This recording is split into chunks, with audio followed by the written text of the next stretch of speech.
ఎన్నో ఏళ్లుగా నరకాన్ని చవిచూసిన వాహన చోదకులకు ఎట్టకేలకు విముక్తి కలిగింది.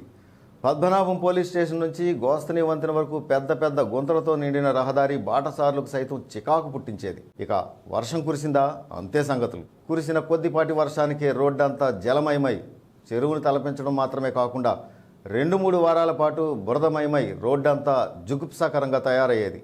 ఈ నేపథ్యంలో రాష్ట్ర వ్యాప్తంగా గుంతలు పూడ్చే కార్యక్రమంలో భాగంగా అధికారులు తారు రోడ్డు వేయడంతో అటు వాహన చోదకులు ఇటు స్థానికులు హర్షం వ్యక్తం చేస్తున్నారు. నారా చంద్రబాబు నాయుడు గారు ఆధ్వర్యంలో ప్రభుత్వం వచ్చిన వెంటనే గుంతలు పూడ్చే కార్యక్రమాన్ని చాలా దేదీప్యమానంగా పూర్తి చేస్తున్నారు.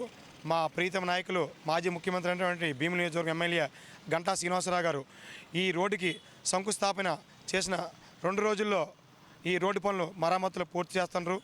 ఇది ఎంతో శుభసూచకం. ఈ రాష్ట్ర అభివృద్ధికి ఎంతో తోడ్పడుతుంది. ఇది విజయనగరం టు సింహాచలం రోడ్డు రెండు జిల్లాలు కలిపినటువంటి మార్గం. నిరంతరం ఎంతో రద్దీగా ఉన్నటువంటి మార్గం ఇది. ఎప్పుడూ కూడా చాలామంది ఇబ్బంది పడుతుంటారు. ఆ ఇబ్బందులు ఈ రోజుతో తీరిపోతున్నాయి.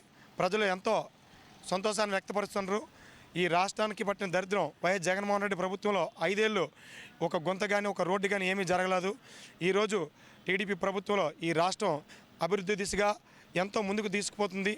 ఈ రోడ్లు వేయడం వల్ల ట్రాన్స్పోర్టింగ్ కానీ లేకపోతే 2 వీలర్స్ కానీ కార్లు కానీ వెళ్ళే వాళ్ళకి ఇబ్బంది లేకుండా ఆ టైం లేట్ అయ్యేది. అధికారులు కూడా ఈరోజు చాలా హర్షం వ్యక్తం చేస్తున్నారు. ఈరోజు ఈ ప్రభుత్వానికి ఈ ఆంధ్రప్రదేశ్ రాష్ట్ర ప్రజలు ఎంతో రుణపడి ఉంటారని